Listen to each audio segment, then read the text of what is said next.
2016 প্রকাশিত প্যানেলে চাকরি পাওয়া শিক্ষক শিক্ষিকাদের কর্মজীবন এখন অনিশ্চয়তা। আদৌ কি থাকবে চাকরিটা, এর উত্তর এখন খুঁজে বেড়াচ্ছে তারা। ইতিমধ্যে ধর্মতলার ওয়াই চ্যানেলে অবস্থান বিক্ষোভে বসেছেন তারা। 7ই জানুয়ারি সুপ্রিম কোর্টে পরবর্তী শুনানি, আর সেই শুনানিতে কোনোভাবে যাতে 2016 প্যানেল বাতিল না হয় তার দাবি নিয়ে তাদের অবস্থান বিক্ষোভ। ইতিমধ্যেই তাদের কর্মসূচি রয়েছে একাধিক, যেমন তারা জানাচ্ছেন আজ তারা দণ্ডি কেটে তাদের অনশন কর্মসূচি শুরু করবেন। যেমনটা জানা যাচ্ছে, সংবিধানে একদম ভারতীয় সংবিধানে পুষ্পমাল্যদান করে তারা তাদের অনশন কর্মসূচি শুরু করবেন। 24 ঘন্টার অনশন কর্মসূচি। এই নিয়ে বিস্তারিত জানবো। টেলিফোন লাইনে আমাদের প্রতিনিধি রয়েছে অপ্রতিম। চাকরি প্রার্থীরা কি জানাচ্ছে, তাদের আজ কি কর্মসূচি রয়েছে এবং তাদের দাবি কি? একদম দেখো, বিকাশ ভবন অভিযান, এসএসসি ভবনে ডেপুটেশন প্রদান এবং নবান্নের ডেপুটেশন প্রদানের পর এদিন 24 ঘন্টার জন্য অনশনে বসছেন শিক্ষক শিক্ষিকারা। 2016 সালে প্রকাশিত প্যানেলে চাকরি পাওয়া শিক্ষার্থীদের কর্মজীবন এখনো অনিশ্চয়তার মধ্যে রয়েছে। আদৌ কি তাদের চাকরি থাকবে, এই উত্তর কিন্তু এখনো খুঁজে বেড়াচ্ছেন তারা। ইতিমধ্যে ধর্মতলার ওয়াই চ্যানেলে অবস্থান বিক্ষোভে বসেছেন তারা।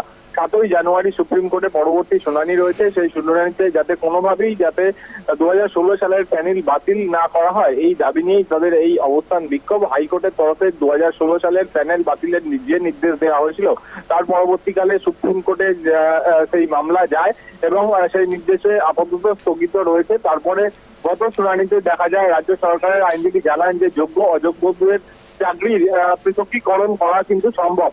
তবে বিচারপতির আশঙ্কা যে এখানে ওএমআর সিট নেই, যেখানে কোনো হার্ড ডিস্ক নেই, সেখানে কিভাবে এই পৃথকীকরণ সম্ভব হবে। তাই শিক্ষক শিক্ষিকারা তারা চাইছেন ইতিমধ্যেই সিবিআই এর তরফে যে তালিকা পেশ করা হয়েছে যোগ্য এবং অযোগ্যদের নিয়ে, সেই তালিকাতেই মান্যতা দিক রাজ্য সরকার, এবং যারা যোগ্য এবং যারা অযোগ্য তাদের পৃথকীকরণ করা হোক, যোগ্যদের সসম্মানে চাকরিতে বহাল রাখা হোক এবং অযোগ্যদের চাকরি বাতিল করে দেওয়া হোক। ইতিমধ্যেই এই দাবি নিয়ে তারা একগুচ্ছ কর্মসূচি নিয়েছেন।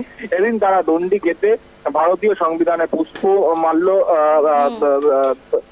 অর্পণ করে প্রায় 20 থেকে 25 জন যোগ্য শিক্ষকরা তারা কিন্তু অবস্থানে বসেছেন। ধন্যবাদ অপ্রতিম। একদম যে ছবি দেখতে পাচ্ছেন, 2016 সালে প্রকাশিত প্যানেলে চাকরি পাওয়া শিক্ষক শিক্ষিকারা দণ্ডি কেটে তারা অনশন কর্মসূচি পালন করবেন। 24 ঘন্টায় অনশন কর্মসূচি চলবে, এমনটাই জানালেন তারা।